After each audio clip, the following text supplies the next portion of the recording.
Boa tarde. Dentro de alguns instantes iniciaremos a transmissão do webinar ECD-ECF. Por gentileza, só mais alguns instantes.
Boa tarde a todos. Vamos dar início ao webinar ECD-ECF 2019.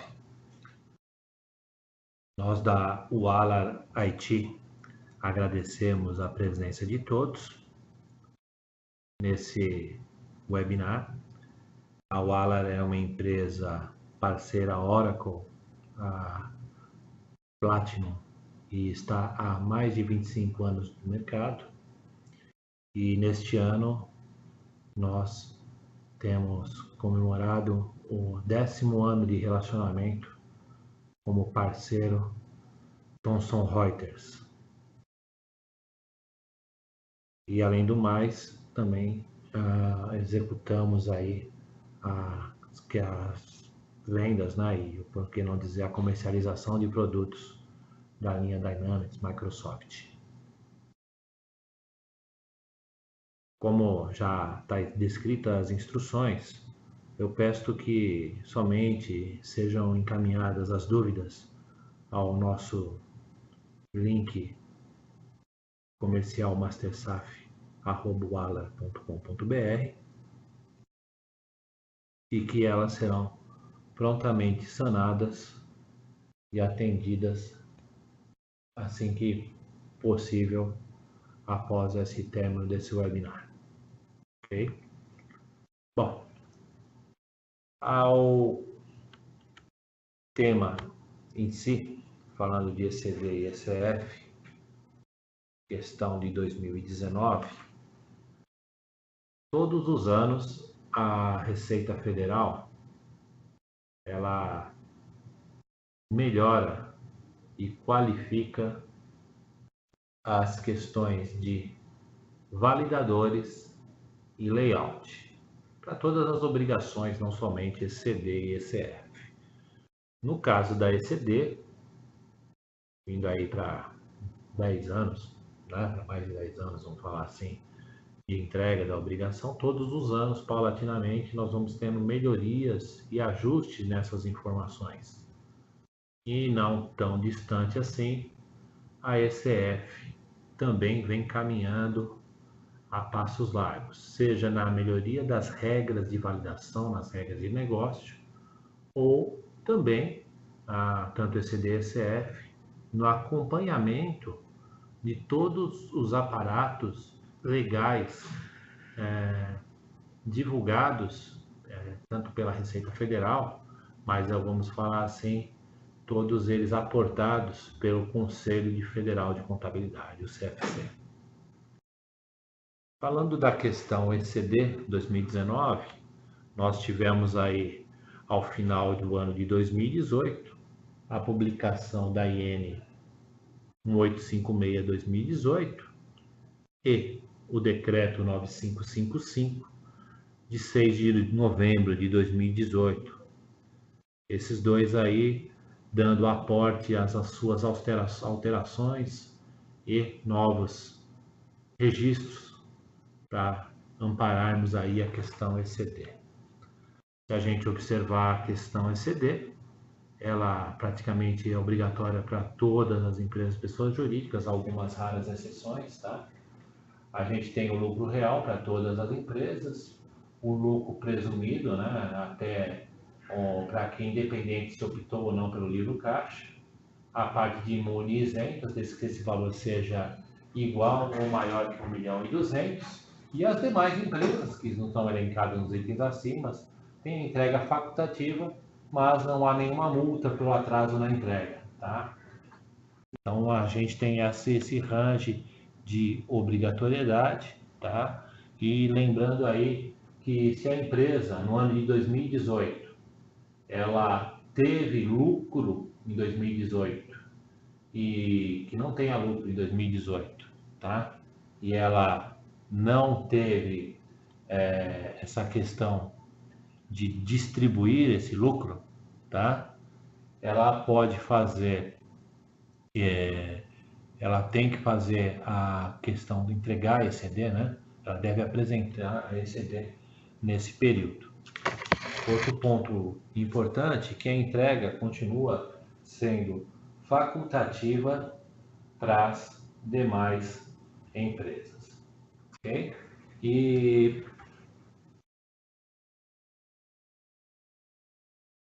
Quanto à exigência de autenticação, esse é um ponto importante. A autenticação ela é exigível para fins tributários dos livros contábeis das pessoas jurídicas não sujeitas ao registro do comércio. Pode ser feita pelo SPED por meio de apresentação da ECD. Tá? Então, existe uma modificação. Nós tivemos aí a alteração da Lei 8683 de 2016 para o decreto 9555/2018, é um decreto anterior, alterando por esse novo decreto. Ele fala das pessoas jurídicas sujeitas ao registro do comércio. A ECD é transmitida todo 25, a transmissão deverão ser, as ECD de pessoas jurídicas transmitidas após 25 de fevereiro de 2016 devem ser autenticadas no momento, no número da transmissão. E a questão aí é a migração dessa informação para a ECD de pessoas jurídicas transmitida após 7 de novembro de 2018, autorizado pelo número de transmissão. Então, essa é a exigência de autenticação para as empresas não sujeitas ao registro do comércio. Se ampararmos a isso, a gente tem que se observar também a questão de multa, né? A não entrega da multa, que ela continua sendo exigida, você vai ter a multa, ela não vai ser no momento da geração, ela não é gerada automaticamente pelo programa de transmissão do evento, mas ela pode ser obtida pelo Cicalc Web, tá? Com a geração para cálculo de multa e geração do DARF. Então, você entra lá no link do Cicalc Web. Aliás, esse material que eu estou passando, os senhores receberão ele pela nossa equipe de comunicação, que estará encaminhando aos devidos senhores. Também isso daí deve ficar disponível em breve nos nossos portais e canais de comunicação da UALA. Das penalidades, a gente tem uma nova redação, né, com as penalidades, de 0,5% da receita bruta, ao período que se referia à escrituração, de 5%, limitado a 1% do valor da operação, de 0,2% por dia de atraso, tá? E observando que as multas, elas podem ser reduzidas à metade, se entregues quando a obrigação for cumprida, após o prazo, mas antes de qualquer procedimento de ofício. E 75% se a obrigação for cumprida no prazo fixado em intimação. Exportação das demonstrações contábeis, também foi incluída a exportação de demonstrações contábeis, tá? O programa gerador ele tem essa funcionalidade agora de exportar as demonstrações contábeis, e aí são os registros, né, a composição dos registros 000, 001, 020, 35, 990, os registros do tipo I, 001, 010, 30 e 990, e todos do bloco J, né? E também os registros de abertura e fechamento, que são os aplicados aí o 9001, 99900, 9990, 9999. Tá? Então, existe a possibilidade agora de exportação dos registros contábeis. Outro ponto também que se conversa muito, e não é de hoje, é a criação do balanço, da central de balanço. Existe já um projeto para se criar um repositório público, tá? Esse é um projeto que está em andamento para as demonstrações financeiras que irá ajudar, por exemplo, a redução, né? Reduzir o envio para bancos, processos licitatórios, clientes e fornecedores, vai se dispensar a publicação em jornais e vai integrar o sistema da CVM, FEBRABAN, no padrão, um padrão já antigo falado, né, que é o padrão XBRL.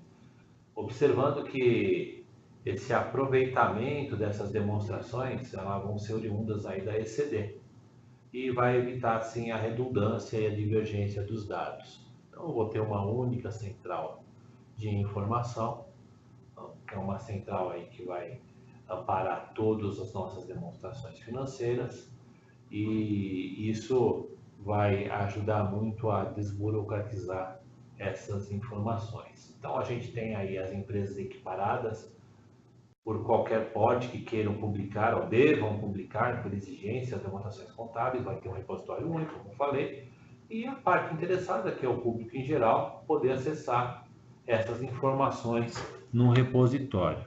Obviamente, para acessar, esses documentos serão enviados por meio de um certificado eletrônico, tá? Que vai dar autenticidade dessa informação.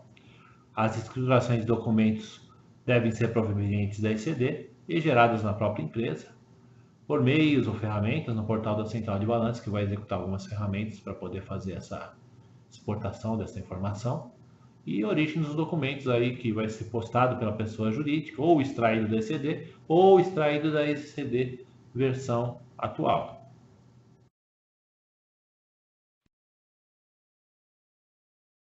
Falando em registros e novas alterações, é importante ressaltar aí que o signatário da escrituração, a gente vai ter o número da certidão de regularidade profissional do contador no seguinte formato: o F, ano e o número, e a data de validade dessa certidão, que é a data do CRC, né? DT_CRC,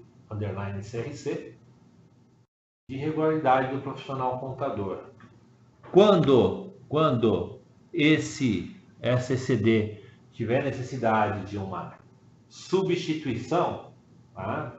Veio a ECD de 2018, estamos no período de 2019, ano subsequente, tenho que fazer alteração, foi identificado alguma anomalia, alguma informação que descaracteriza a questão de escrituração, então nós vamos ter que informar o número da certidão do profissional, né, contador que identificou, e a data de validade da certidão desse profissional também que identificou essa anomalia.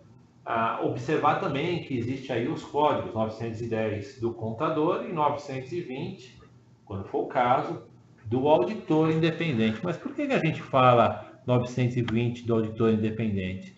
Porque quando essa informação ela passa pelo crivo de uma auditoria e ela, vamos falar assim, ela indifere na informação, então a gente tem que informar qual que foi o auditor, né, que será que fez essa validação, né, esse registro, né, dessas informações, tá? Então a gente também agora vai passar a ter a informação, identificação do auditor independente, seja ele pessoa física, no caso CPF, ou pessoa jurídica, CNPJ, e o nome do auditor ou da pessoa jurídica, quando assim o for. Outro ponto importante, dos lançamentos contábeis. Bom, questão dos lançamentos contábeis, a gente tem aqui o registro de lançamento contábil, a gente tem o tipo E, que trata aí da parte de encerramento, de conta e resultado, tipo N, demais lançamentos, tipo X, que vai tratar as informações extemporâneas. Note, entreguei uma ECD em 2016, não substituí em 2017, não posso fazer a substituição em 2018. Então eu tenho que fazer o quê? O lançamento extemporâneo desta informação, dessa alteração, desse ajuste de lançamento que está sendo efetuado fora do período devido, tá? Então, se esse lançamento está efetuado fora do período do indevido, eu tenho que fazer o lançamento do tipo X, né? E aí a gente tem a partida de lançamento, né? Por exemplo, caso o lançamento seja do tipo X, lançamento temporâneo, em qualquer forma de retificação ou histórico do lançamento, ele tem que especificar o motivo da correção com a data e o número do lançamento de origem, ou seja, isso é um aperfeiçoamento. Lembrem lá atrás os senhores, não sei se os senhores partilharam disso em algum momento, que as ferramentas não tinham um número tão preciso, alguns RPs, vamos falar assim, nem todos de grande porte, mas existem alguns RPs de mercado que não tinham esse número tão controlado. Então, o número do lançamento de origem ele passa a ser primordial para fazer qualquer correção desse ajuste, seja esse extemporâneo ou não, e muito bem a questão do histórico dessa informação, tá? Falando de registros novos e alterações, temos também aí o registro J100, balanço patrimonial e DRE. Nós temos a inclusão do campo do código código de aglutinação, atribuído à pessoa jurídica. Quer dizer, a gente vai ter o caso, né, o indicador do código de aglutinação seja totalizador T, ele deve ser informado, mas não deve estar cadastrado no I052, os códigos de aglutinação. Informados no registro I52, somente serão as contas analíticas. Se ele for totalizador, ele não pode estar lá. E também aí nós vamos ter a questão do indicador do tipo do código de aglutinação das linhas. O T para totalizador, nível que totaliza um ou mais níveis inferiores de demonstração financeira, e o D, que é o detalhe, nível mais detalhado da demonstração financeira, perfeito? E aí, pegando o exemplo, tanto no J100 quanto o J150, sem inclusão de campo, vamos lá observar, né? Código de aglutinação superior, né? O código de aglutinação sintético, o grupo de código de aglutinado no superior. Teremos o indicador do grupo, né? Se é balança de DRE, se é ativo, passivo, é patrimônio líquido, né? O valor da conta fim, né? O valor final do código de aglutinação do balanço patrimonial da DRE, do exercício formado, ou o período, tá? O indicador, se é devedor ou credor, e a nota, isso é importante, a nota de referência, teremos uma referência à numeração de notas explicativas, referente a demonstrações contábeis. Então, agora, além dessas questões todas, eu sou obrigado a informar o número da referência da nota explicativa das demonstrações contábeis. Essa informação de nota explicativa, se a gente pegar, por exemplo, pegando o exemplo de um lançamento, eu tenho toda a composição do lançamento, e ele me colocou lá no campo 12, só para os senhores terem aí como exemplo, referência à numeração da nota explicativa 231. Por exemplo, esse é o código de uma nota explicativa que está informada lá na frente, foi codificada para traduzir o que se refere ou não, né? Se não tiver a necessidade de informar a nota, não se informa. Mas essa nota explicativa está sendo informada aí o motivo, né? Com o amparo todo da equipe de auditoria, né? Esse código para dando maior condição ao tipo de lançamento a sendo gerado, tá? Reafirmando, a substituição da ECD é só admitida até o fim do prazo da entrega relativa ao ano calendário subsequente. Poxa, se eu for substituir o ano de 2017, ok, só até o fim de 2018. Poxa, então não tem retificação de 2017. Depois que acabou o prazo de 2018 não tem mais. Só vai ser lançamento extemporâneo, tá?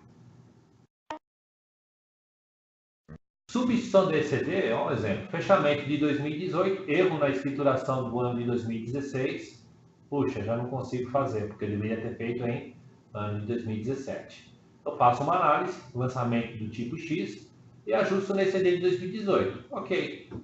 Mas aí, observar bem, né? Esse impacto todo na ECF de 2018, eu tenho que avaliar o impacto na ECF de 2016, se isso vai ter um impacto nos anos seguintes ou não.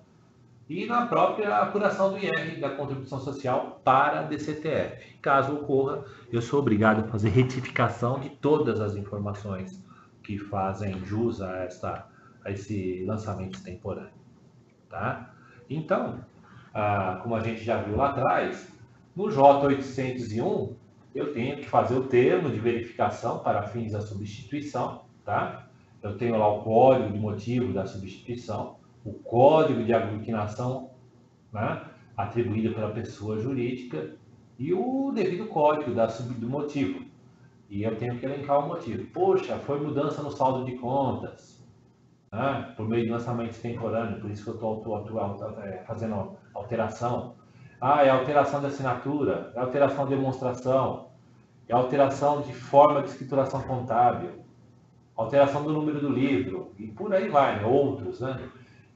O código a ser adotado, ele tem que ser aquele cujo motivo é preponderante na substituição do ECD, tá? Então, essa é uma informação a ser feita. E aí um comparativo que já está de mercado aí, que o pessoal tem divulgado, entre CDs entregas e CDs substituídas. Notem que o percentual da ECD substituída, ela cai, tá? Ela vem caindo. E se vocês forem falar assim, poxa, mas por que existe essa movimentação diminuindo, né? Nós tivemos um período muito negro aí das ECDs, com a qualidade muito abaixo do razoável, vamos falar assim, tá? O Conselho Federal de Contabilidade teve um trabalho muito dantesco para se resolver essas informações, mas a resolução foi dada pelo próprio governo, a Receita Federal, com a instituição da ECF. Vocês notem a instituição da ECF, ela vem fazendo o quê? Que melhore-se gradativamente o quê? A qualidade do ECD, porque ela é base para a entrega da ECF. Obviamente, se você melhora a qualidade da ECD, você diminui o quê? A quantidade de ECDs substituídas. E o percentual ele vem caindo. Ou seja, eu aumento a quantidade de ECDs entregues e diminuo a quantidade de ECDs substituídas. É um valor bem relevante essa movimentação. Né? É uma questão bem relevante. E por isso que a gente fala sempre na entrega da ECD, não deixe para fazer o trabalho de ECD à véspera. A gente sabe, né, que tem um período de fechamento, de auditoria, de avaliação de lançamentos, tudo para você ter entregue como ECD com qualidade. Mas faça a sua geração de ECD antecipadamente, passe no PGE, faça as validações necessárias, né? As pré-validações para ver se esses valores já estão condizentes, até para adiantar o trabalho da ECF também, que é importante, para você justamente melhorar a qualidade de informação.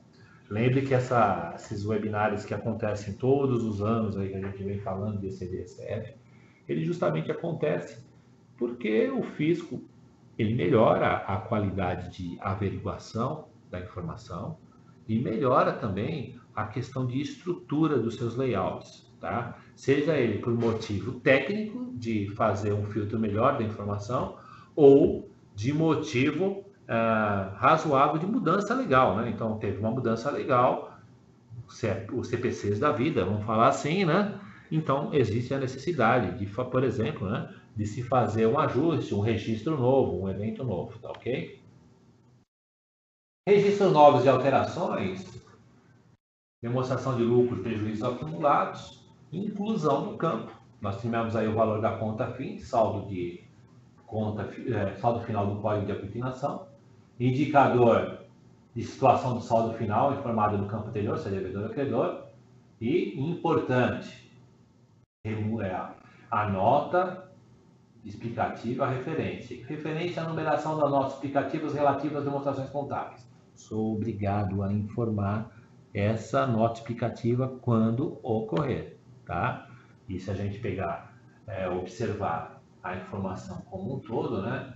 No J210, fato contábil que altera a conta de lucros acumulados ou conta prejuízos acumulados ou todo o patrimônio líquido, inclusão de campo, descrição do fato contábil. Então, a gente tem um relatório, vai ter que ter um relatório das notas explicativas informadas no J100, 150, 210 e 215. Ela deve compor um arquivo separado, constante no registro J800. Tá? Então, você vai ter um arquivo de notas explicativas no J800. Cada nota explicativa é identificada por um código, um número.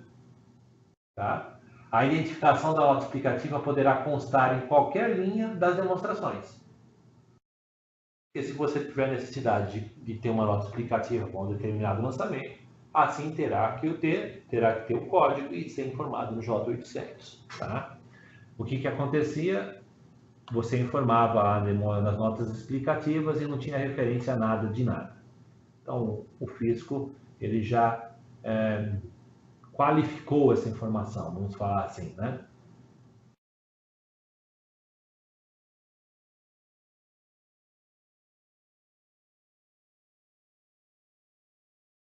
Assinatura digital, só para a gente reforçar aí a questão da assinatura digital, quem que assina, não será mais destinado, não será, J930, signatário da escrituração, não será mais destinado ao termo de substituição do ECD. Por isso, a qualificação do assinante, 910-920, correspondente ao responsável pelo termo de verificação para fins da substituição da ECD, foram alocados no registro no J932. Quer dizer, você vai dizer, poxa, foi o contador ou foi o auditor que elencou a substituição da ECD? No J932 teremos essa informação para a substituição da ECD.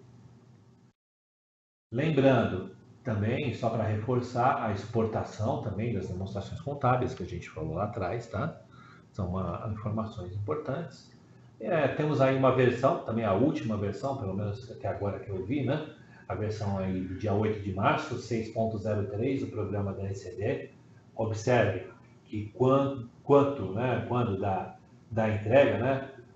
Foi publicada aí com a correção do relatório de impressão do J100 e das regras de validação do J100 e J150, tá? Com níveis superiores a 10, essa é uma regra que saiu, até copia identicamente, está dentro do site da Receita Federal.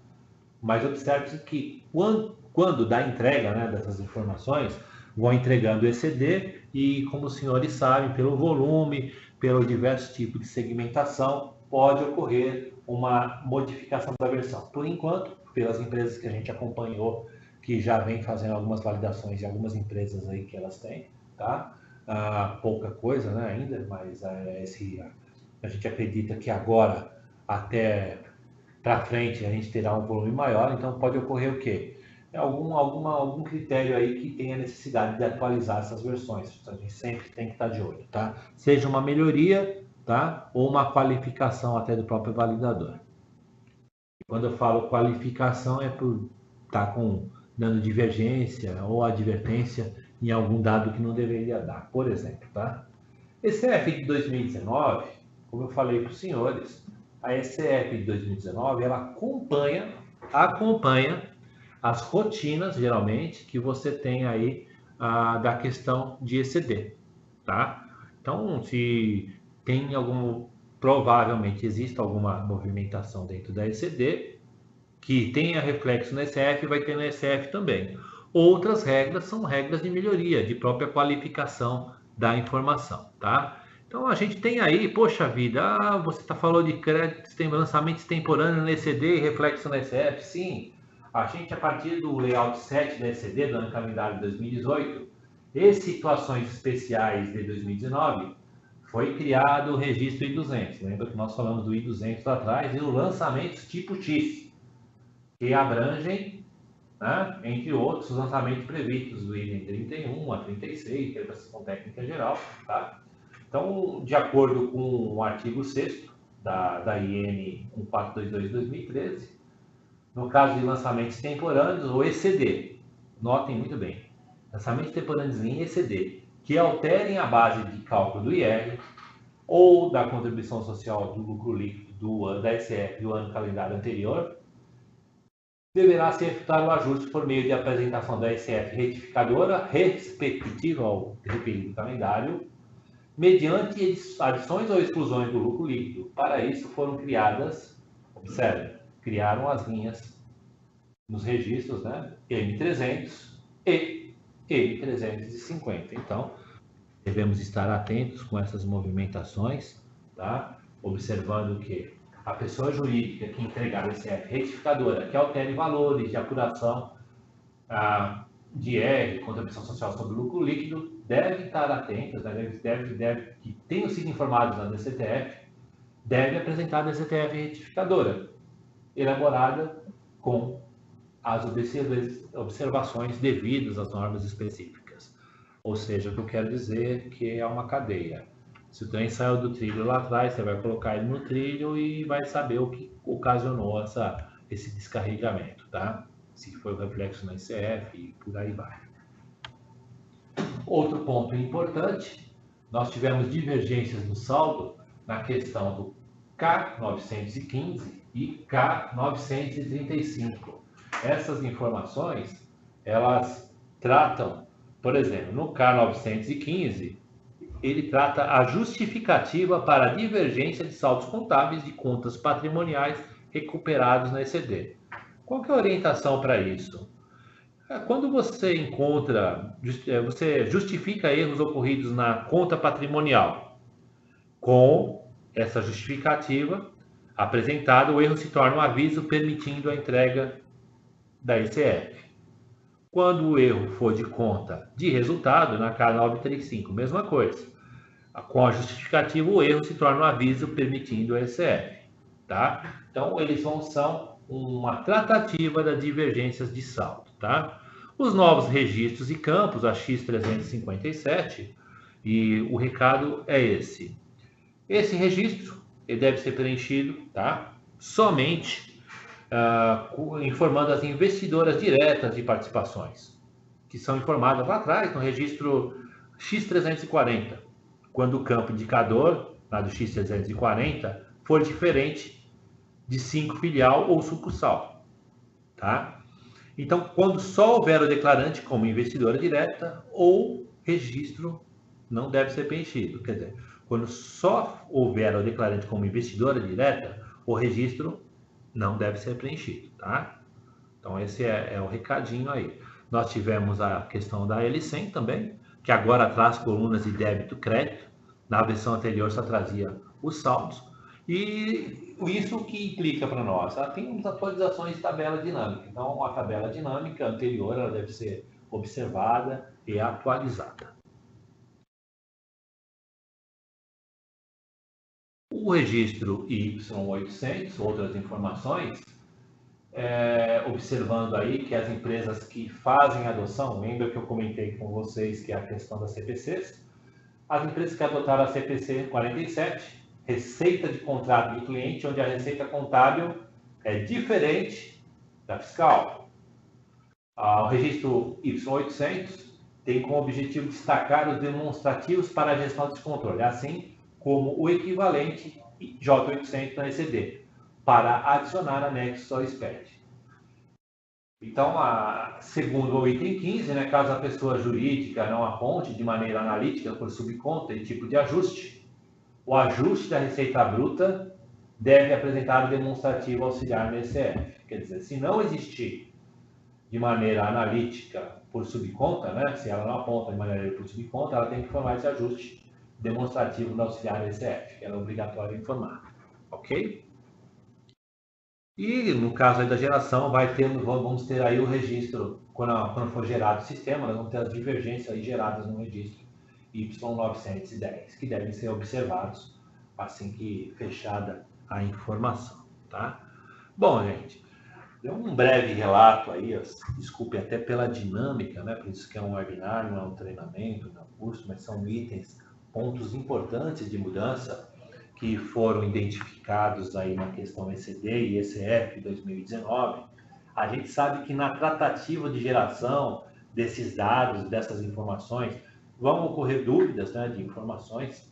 Nós da UALA nos colocamos à disposição para que vocês, a qualquer momento, nos acionem, tá? A gente aqui da UALA vai encaminhar, nosso pessoal de comunicação irá encaminhar esse conteúdo a vocês, tá?